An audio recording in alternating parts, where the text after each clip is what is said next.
But we're going to solve these just like we would. What the heck?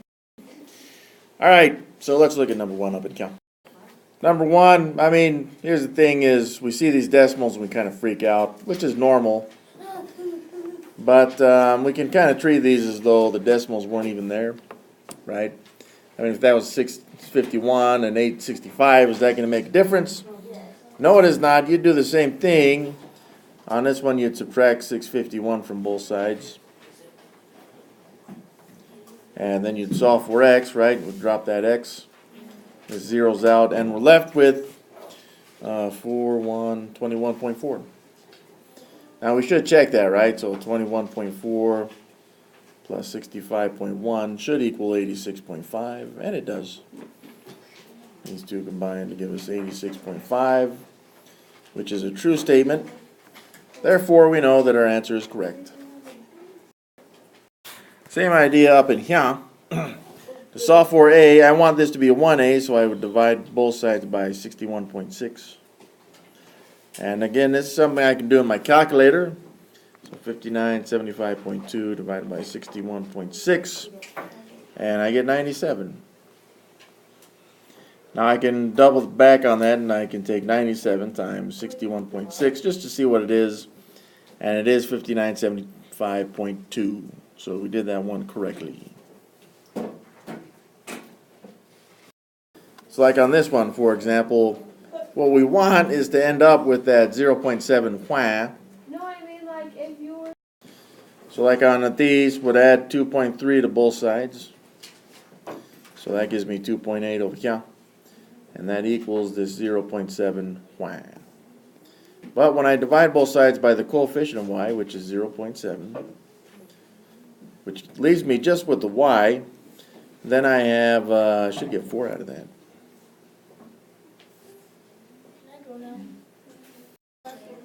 Right here, this is the same idea. I want to get those x's by themselves, so I'm going to add 6.32 to both sides. Now, why do we add it to both sides? Well, that's so that we can see that this will become a 0. And we're left with this 1.2x right here. This should equals, when I add these, 4.15. Now, when I divide both sides by 1.2, I should have just an x, which is true. Now we'll divide. And this gives me 12.9083. But it told us in the beginning to just round to the nearest hundredth. So that 8 is going to round that up to a 1. All right, on this one, we have like terms on the left side of the equal sign. So we'll combine these m's right here. 3.24 m's minus 5.34 m's leaves us with the negative 2.1 m's. And this should equal negative 2 minus 7.135 is negative 9.135. So to solve this, we'll divide both sides by negative 2.1. And again, I'm just doing this with my calculator. My calculator gave me 4.35.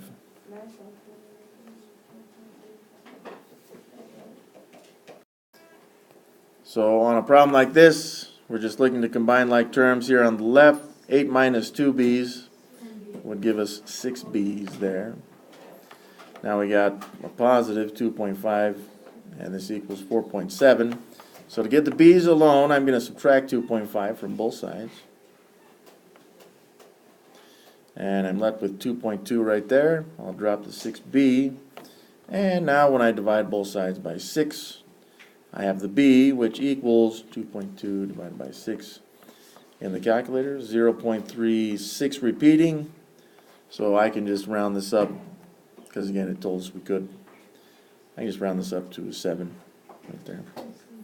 0.37.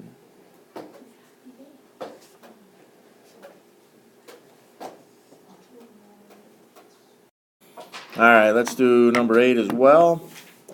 Here we've got this 1.7t minus 1.62t, which would give us a 0.08 t's. And we still got this plus 8. This should equal, we can combine these, negative 0.32 plus 8, would be 7.68 right there. And then now, when we subtract 8 from both sides,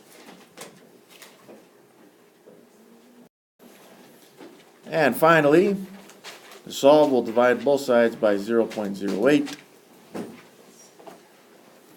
And we see that t would be equal to -4.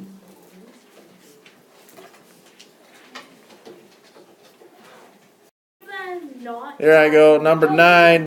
Go. So on this one, I need to distribute this 0.6 into the parentheses. So that leaves me with this new equation. Now I'll just combine my like terms, leaving me with -0.05x. And I've got the rest of this stuff. So I want to get that -0.05x by itself, and to do that, I'm going to have to get rid of that -180 by adding 180 to both sides. So now I got -0.05x by itself, which is what I wanted, equal to 385. And yes, this became a 0 right here. And finally, to solve, I'll just divide both sides by -0.05, giving me 1x, which is what I want. And I got x equals -7,700, which will do it. Number 10 here requires 2 parts of distribution. So I've got to distribute that 1.8, but over here I'm going to be distributing a -1.6. And after the distribution, I have these values. Now notice, when I distribute this as a -1.6, when I multiply it by this -1.6, I get a positive 2.56. So that's a plus now. And of course we had that plus x, and that equals 2.08 right there. So from here we're just going to combine like terms once again. I'm just looking for my x's. That's a 1x, by the way. And this -1.6x, when I combine these, I get 1.2x. Then I've got this -2.88 and 2.56, which I will combine as well. And this equals 2.08. So to solve this one, I will add 0.32 to both sides. Again, the idea with that is to make this become a 0, leaving me with 1.2x. So 2.08 plus 0.32, 2.4. Now we can make that 2.40 if we want, but it won't matter either way, because we're going to divide by 1.2, and we find that x equals 2. And that would be my answer there. Now we got number 11. Michelle needs to rent a car while on vacation. The rental company charges $17.95 plus 15 cents for each mile driven. If Michelle only has $40 to spend on the car rental, what is the maximum number of miles she can drive? A couple ways we can do this. We can either write an equation for it, but we don't necessarily need the equation. Here's what we know is that Michelle has $40 to spend. The company is automatically going to charge her $17.95. So what does this tell us? Well, we would have $22.05 left, but that takes care of just the fee. So this is how much money Michelle has to spend on just mileage. So how do we figure out how many miles she can go? We'll take this $22.05 and divide it by 15 cents for every mile. And when we divide these, this will tell us how many miles she can drive. So dividing by 15 cents, I get 147 miles out of that. So if all she has is $40, and with the rental company charging $17.95 and 50 cents for every miles, then she can drive 147 miles on that $40.